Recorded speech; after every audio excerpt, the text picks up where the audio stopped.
পশ্চিমবঙ্গ সাধারণ নির্বাচনের মধ্য দিয়ে যে বিধানসভা গঠিত হয়েছে, সেই বিধানসভা যে বাজেট অধিবেশন, প্রথম বাজেট অধিবেশন, আজ তার সমাপ্তি দিন।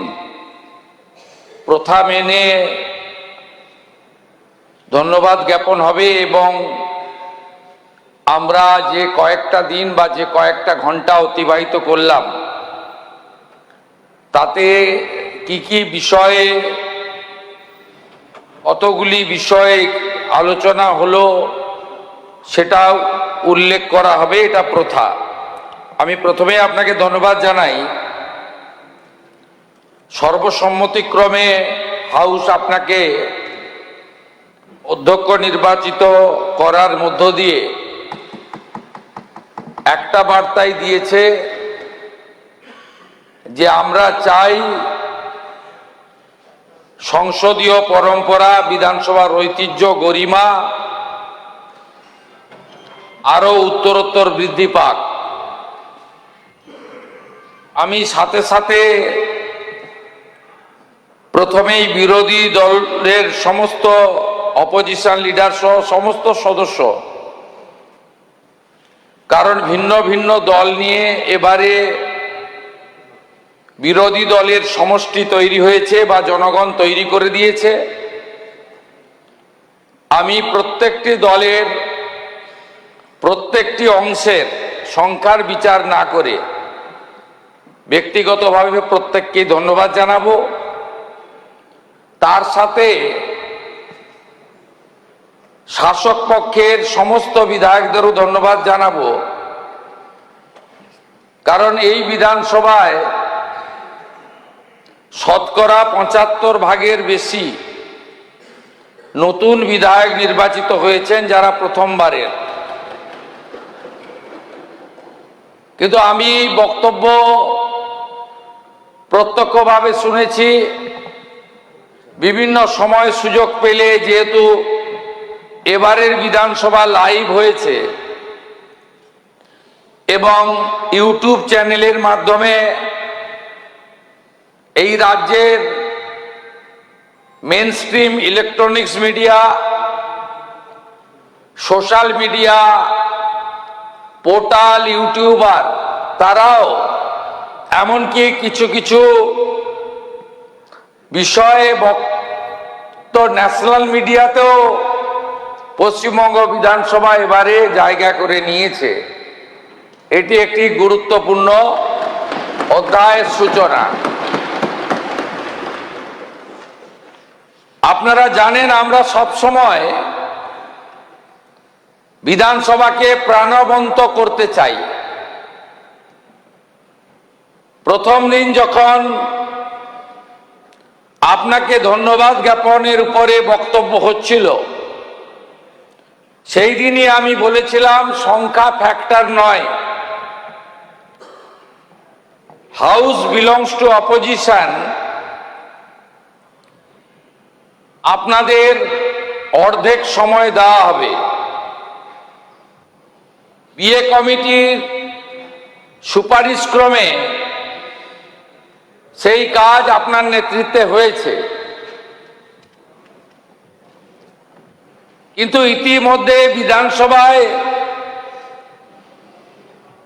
বিরোধী দলনেতা নির্বাচন নিয়ে মামলা হয়েছে।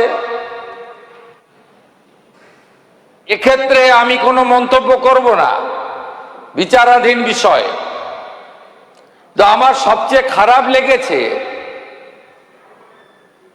সদলীয় বিধায়কদের সিগনেচার জাল করা হয়েছে। আজকে এটা নয় ভাই, তির্যক করার জন্য না, আমি আমার অভিজ্ঞতা বলছি। এটা কিন্তু এই বিধানসভায় স্বাধীনতার পরে হয়নি। যে বিধায়করা বিরোধী দলনেতা নির্বাচনের মিটিংয়ে ছিলেন না, এমন 13 জনের সই টেম্পার করা হয়েছে। এটাও বেনজির। এটা না হলেই আমরা এক একজন 2.5-3 লক্ষ ভোটার, তার সঙ্গে আরো 30% পপুলেশন যোগ করলে 4.5-5 লক্ষ করে লোকের প্রতিনিধি। আমাদের এই কাজগুলো শোভা পায় না, এটা আমার মনে হয়েছে। আমি গ্রাউন্ডে কাজ করি, অন্য রাজ্যেও যোগাযোগ আছে। অন্য রাজ্যে বিধায়করা অনেক বেশি কাজের সুযোগ পান, এখানে বিধায়কদের থেকেও পঞ্চায়েত পৌরসভা লোকেদের কাজের সুযোগ বেশি। ঝাড়খণ্ডের মতো রাজ্য, যেটা পশ্চিমবঙ্গের তুলনায় অনেক ছোট, এমন বহু রাজ্য আছে 5 কোটি টাকা বিধায়ক এলাকা উন্নয়ন তহবিলে দেয়। উত্তরপ্রদেশ তো শুধু বিধায়ক এলাকা তহবিল নয়, সেখানে মুখ্যমন্ত্রী এবং অর্থমন্ত্রী বিধায়কদের বলেন যে 25 কোটি টাকার অতিরিক্ত স্কিম দিয়ে যাবেন। এখানে বিধায়কদের সে ধরনের গুরুত্ব উন্নয়নের ক্ষেত্রে দেওয়া হয়নি। না, এটা হয় না। বাজেটের দিন তো বলেছেন অর্থমন্ত্রী 70 লাখের জায়গায় 1 কোটি, আস্তে আস্তে এগোবে। কিন্তু অনেক সমস্যার মধ্যে আছি। এই যে লাইটটা হয়েছে, এখনো স্লিপে ভোট। উত্তর পূর্বাঞ্চলে ছোট ছোট রাজ্যেও ইলেকট্রনিক্স ভোটিং মেশিন। বিধায়কদের আবাস গোটা ভারতবর্ষের মধ্যে সবচেয়ে নিম্নমানের আবাস পশ্চিমবঙ্গ বিধানসভা। প্রাসাদ দরকার নেই, কিন্তু এলাকা থেকে লোকজন আসেন, ভিজিটার আসেন, একটা রুমে ভিজিটার মিট করবেন, রান্না করবেন, না বসবেন, এরকম কেউ ভাবেনি। আগামী দিনে আপনার অনেক দায়িত্ব, সচিবের অনেক দায়িত্ব। রাজ্য সরকার প্রস্তুত,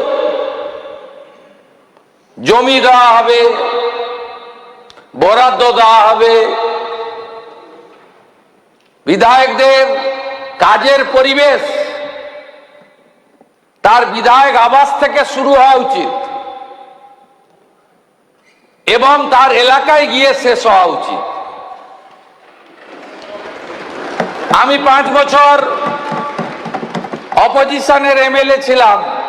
এলোপিত ক্যাবিনেট মিনিস্টারের সমতুল্য পর্যায়ে পড়ে। কোন প্রশাসনিক মিটিং এ ডাকা তো দূরের কথা, 15ই আগস্টের কার্ডও দিত না। স্বাধীনতা দিবস এলাকায় হবে, সে কার্ডও দেওয়া নিষিদ্ধ ছিল। আমরা প্রথম দিন থেকে আপনাদের ডাকি, কথা বলি, আলোচনা করি, যুক্ত করি। মাননীয় অর্থমন্ত্রী তার বাজেট বক্তৃতায় শুধু বিজেপি এমএলএদের নয়, আপনাদেরও অনেক প্রস্তাব, 8 মাসের তো পূর্ণাঙ্গ বাজেট নয়, নিয়েছেন। আমার প্রস্তাব অতি দ্রুত house committee, finance committee, standing committee তৈরি সম্পূর্ণ করা উচিত। নিশ্চয়ই সরকার আপনাকে পরামর্শ দেবে, পরিষদীয় মন্ত্রী উদ্যোগ নেবে, চিফ হুইপ জানাবে। ডেপুটি স্পিকার, প্যানেল চেয়ারম্যান তো একটা হয়েছে। অনেক কাজ আমাদের বাকি আছে। এভারেজ 80 থেকে 100 দিন হাউস হওয়া উচিত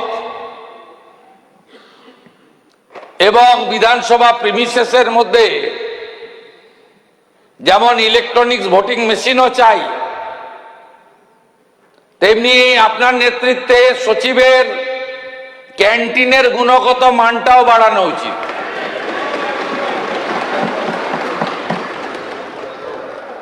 খুব বিরাট কিছু খাওয়ার দরকার নেই, কিন্তু একটা ভদ্র পরিচ্ছন্ন একটু স্বাস্থ্যকর একটা ক্যান্টিনে মিনিমাম একটা এইসব জিনিস ভাবতে হবে। কারণ আমরা 5 বছর ধরে কাজ করব, সবে আমাদের 10 সপ্তাহ হয়েছে, মানে কার্যকাল ফার্স্ট সেশন। আমাদের যখন আর্জেন্ট হবে আমরা বসে যাব অ্যাসেম্বলিতে, নইলে আমাদের মূল যেটা budget session, departmental budget session, monsoon, winter, এই যে 4টে সেশন অন্তত 2 সপ্তাহ করে যাতে আগামী দিনে হয় তার ব্যবস্থা রাখা। আমার কলিগ মন্ত্রীদের বলবো, আপনাদের বিধানসভার উপর এবং নিচ করে কক্ষ দেওয়া হয়েছে। কক্ষ দেওয়া হয়েছে শুধু নামের প্লেট লাগিয়ে রাখার জন্য নয়, পরের সেশনে এমএলএদেরকে ডিস্ট্রিবিউট করে দেবেন। আপনাকে কবে এমএলএরা পাবে, হাউস চলাকালীন এমএলএদের এখানে আপনাকে মিট করতে হবে। আগে মুখ্যমন্ত্রীর দপ্তরের বাজেট হতো না, আমরা হোম দিয়ে শুরু করেছি। আমার অফিস এখানে প্রপোজাল পাঠিয়েছে সচিবের অফিসে। বুধবার আমি হোম ডিপার্টমেন্টের প্রশ্ন উত্তরে 1 ঘন্টা থাকবো, যত খুশি প্রশ্ন করবেন উত্তর দেব। পুলিশের উপরে প্রশ্ন হবে না, আইন শৃঙ্খলার উপরে প্রশ্ন হবে না। তাহলে সরকারটা আবার থাকলো কোথায়? কেন অ্যাভয়েড করবেন? যাদের লুকানোর মনোবৃত্তি আছে, পাপ মন, তারাই এসব করে।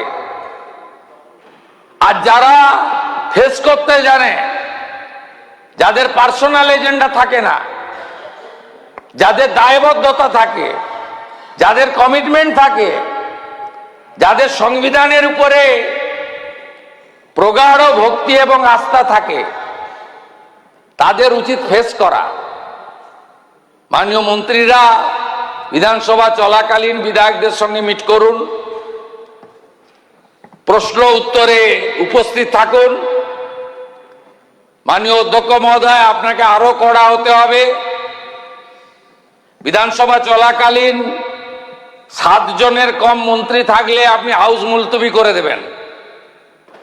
পরিষদীয় মন্ত্রী, তার দায়িত্ব 7 জন মন্ত্রীকে হাজির রাখা। অ্যাটেন্ডেন্স নিয়ে কম্প্রোমাইজ করবেন না। প্রত্যেকটা সেশনের শেষে বিধায়কদের অ্যাটেন্ডেন্স আপনি বিধানসভায় ওয়েবসাইট চালু করুন, সেখানে দিয়ে দিন performance of the MLA, attendance of the MLA. একটাতে তো আপনারা অনেকেই বিপদে পড়েছেন, লাইভ হচ্ছে,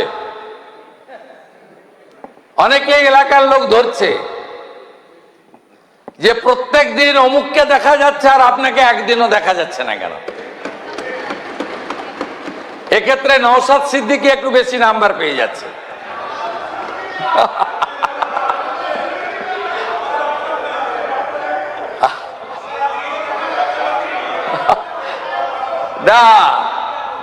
নওশাদ ভাই একটু আগে বলছিল যে আপনি তো এখন ভাঙড়ে এই সরকার আসার পরে সুস্থভাবে যাতায়াত করছেন, কোথাও কোনো সমস্যা হচ্ছে না। এই পরিবেশ সর্বত্র থাকবে। বিডিওরা, প্রশাসন আপনাদের কথা শুনবে, আপনাদের এমএলএ ল্যাডের কাজ পড়ে থাকবে না। আপনাদেরও দেখতে হবে প্রপারলি স্কিম দেওয়া, ইউটিলাইজেশন সংগ্রহ করা। একটা ভালো পরিবেশের মধ্য দিয়ে আমরা সবাই করব, এই শপথ আমাদের নিতে হবে এবং খুব প্রাণবন্ত করতে হবে।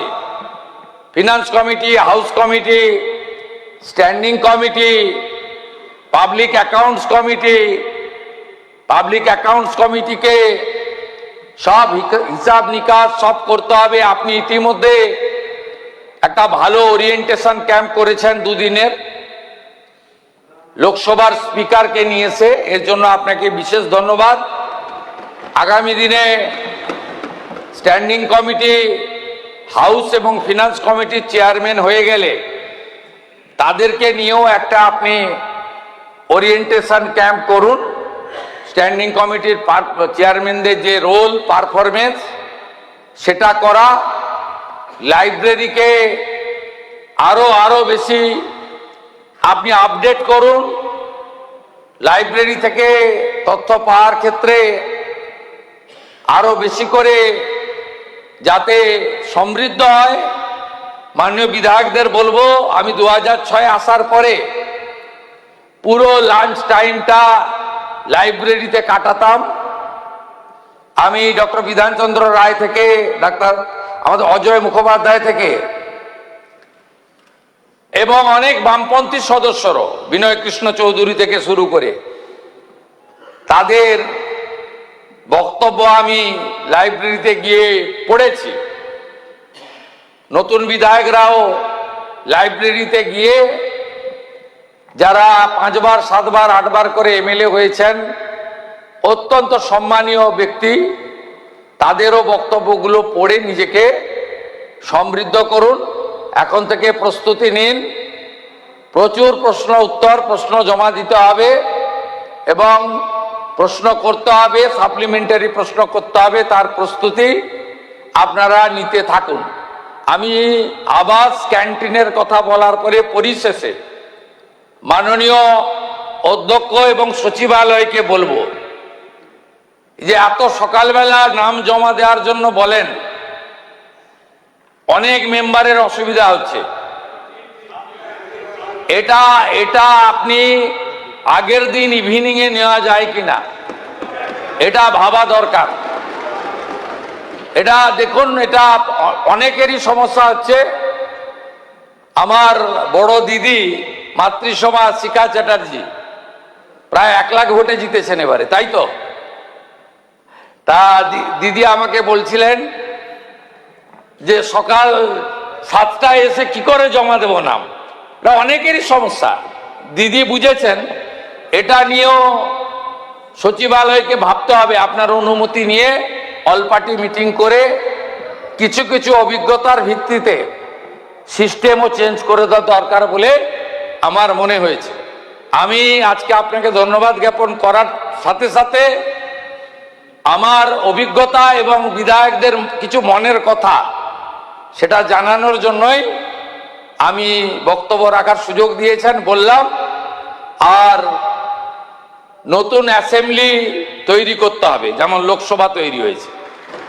আগামী দিনে ডিলিমিটেশন হলে, মহিলা সংরক্ষণ হলে 294টা বেড়ে 400-র উপরে যাবে। তার পরিকল্পনা যদি আপনি এখন থেকে না করেন, এখন থেকে যদি একটা জায়গা দেওয়া আছে, সেই জায়গার পরিস্থিতি কি আছে, একটা অল পার্টি ডেলিগেশন নিয়ে আপনি একদিন দেখেও আসুন। এবং পিডব্লিউডি বা যে সমস্ত সংস্থা আছে কনস্ট্রাকশনের, প্রাথমিক একটা চিন্তা ভাবনা এখন থেকে করুন। এই বিল্ডিং হেরিটেজ, একে আমরা কি করে ব্যবহার করব সেটা তো নিশ্চয়ই ভবিষ্যৎ বলবে, কিন্তু আমাদের যদি ডিলিমিটেশন এবং মহিলা সংরক্ষণ হয়ে যায়, 400-র উপর সদস্য হলে এখানে বসার কোনো সুযোগ নেই। আমি কোভিডের সময় মেম্বার ছিলাম, কোভিডের সময় সোশ্যাল ডিস্টেন্সিং ছিল, একেবারে ওই পর্যন্ত এমএলএদের বসাতে হতো, একবারে লাস্ট গ্যালারির মাথা পর্যন্ত। পুরনো এমএলএদের কারো কারো মনে আছে নিশ্চয়ই, 19 সালে, অনেক দূরে দূরে। অতএব এইসব ফিউচার প্ল্যানিংও আপনাকে করতে হবে।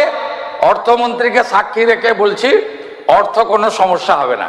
ভালো থাকবেন, সবাইকে ধন্যবাদ, সচিবালয়কে ধন্যবাদ, নিরাপত্তা রক্ষীদের ধন্যবাদ, সংবাদ মাধ্যমের কর্মীদের ধন্যবাদ, পিডব্লিউডি ইলেকট্রিক্যালকেও ধন্যবাদ।